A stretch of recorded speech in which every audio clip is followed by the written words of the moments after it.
Hi friends, నేను మీ నస్రుద్దీన్. ఈరోజు మనం మోహన్ లాల్ నటించిన ఓ వైవిధ్యమైన మూవీ 'మున్నై కొట్టి వాలిబన్'. ఈ మూవీ డిస్నీ ప్లస్ హాట్‌స్టార్‌లో 2 గంటల 34 నిమిషాలతో రన్ టైమ్‌తో స్ట్రీమింగ్ అవుతుంది.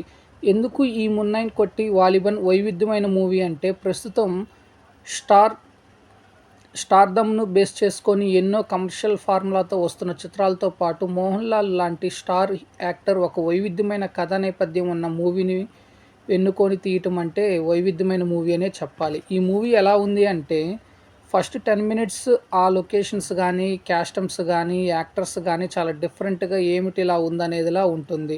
After 10-15 minutes Mohan Lal entry scene కానీ, ఎంట్రీతో వచ్చే పోరాట ఘట్టం కానీ ఇంట్రెస్ట్ క్రియేట్ చేస్తుంది. బేసిక్‌గా మోహన్ లాల్ న్యాచురల్ యాక్టర్ అనేది అందరికీ తెలుసు.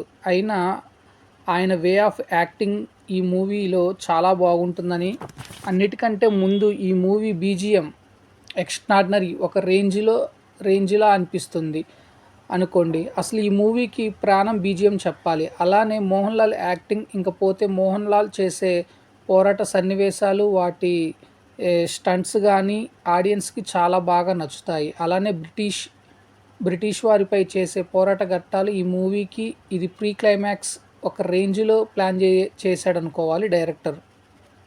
ఇకపోతే ఫైనల్‌గా క్లైమాక్స్‌కి ముందు 30 మినిట్స్ అంత ఆకట్టుకోలేకపోయాడు డైరెక్టర్. ఆ 30 మినిట్స్ బోరింగ్ ఫీల్ అవుతాడు ప్రేక్షకులు. లాస్ట్ 1 మినిట్స్‌లో మోహన్ లాల్ డ్యూయల్ రోల్‌తో ఎంట్రీ ఇచ్చే సీన్ ఎక్స్ట్రాడినరీ అని చెప్పాలి. ఇకపోతే ఈ మల్లై కుట్టి వాలిబన్ స్టోరీ వచ్చేసి, మల్లయోధుడైన వాలిబన్ సోదరుడితో కలిసి గ్రామాలు సంచరిస్తూ ఉంటాడు. ఆయా ప్రాంతాల్లో మల్లయోధులతో తలబడి అక్కడ విజయ పతాకం ఎగరేస్తాడు.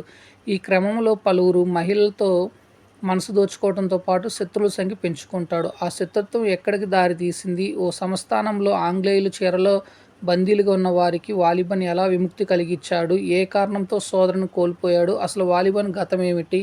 మల్లై కుట్టి వాలిబన్గా ఎలా మారాడు తెలియాలంటే ఈ సినిమా చూడాలి. ఇకపోతే ఈ మల్లై కుట్టి వాలిబన్లో ఒక స్పెషల్గా ఉన్న ట్విస్ట్లు వచ్చేసి, తాను విద్య నేర్చుకున్న సంస్థానాన్ని ఆక్రమించుకున్న బ్రిటిష్ వారితో వాలిబన్ చేసే ఫైట్స్ కానీ, అలానే అక్కడ పోరాట దృశ్యాలు ఆకట్టుకుంటాయి. ఆ సంస్థానికి వాలిబన్ రాజు అవుతాడేమో అని ఊహించిన ప్రేక్షకుడు నిరాశ ఎదురవుతుంది. కథ అక్కడి నుంచి మరో ప్రాంతానికి షిఫ్ట్ అవ్వటం టర్నింగ్ పాయింట్. నర్తకి ప్రేమను వాలిబన్ తిరస్కరించడంతో మరో మలుపు.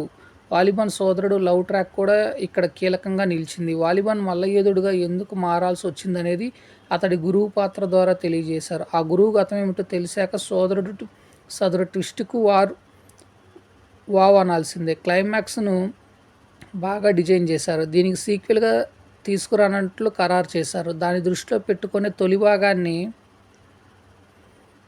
సాగదీసినట్లుగా అనిపిస్తుంది. ముందు నుంచి కథను నెమ్మదిగా నడిపించి చివరిలో ట్విస్టులతో వేగంగా ముగించారు. ఇకపోతే ఈ మూవీ ఓవరాల్గా చూసుకున్నట్లయితే Mohan Lal one man show అని చెప్పాలి. ఈ సినిమాకి ప్లస్ పాయింట్స్ వచ్చేసి Mohan Lal acting, BGM and costumes కానీ, లొకేషన్స్ కానీ, ఇవన్నీ ప్లస్ పాయింట్స్ అని చెప్పాలి. మైనస్ వచ్చేసి ఫస్ట్ 10 మినిట్స్ మైనస్ అని చెప్పాలి. అట్లానే క్లైమాక్స్లో వచ్చేసి లాస్ట్ 30 మినిట్స్ కొంత ల్యాగ్ సన్నివేశాల్లో అనిపిస్తుంది. మధ్యలో వచ్చే బ్రిటిష్ వారితో పోరాట సన్నివేశాలు బాగా ఆకట్టుకుంటాయి. అందులో మోహన్ లాల్ చేసే పోరాట ఘట్టాలు కానీ, మోహన్ లాల్ యాక్టింగ్ కానీ చాలా ఎక్స్ట్రాడినరీ అని చెప్పాలి. సో ఫ్రెండ్స్, నేను ఇచ్చిన రివ్యూ అనేది మీకు నచ్చినట్లయితే నా ఛానల్ సబ్స్క్రైబ్ చేసుకోండి. Thank you. మీ నస్రుద్దీన్.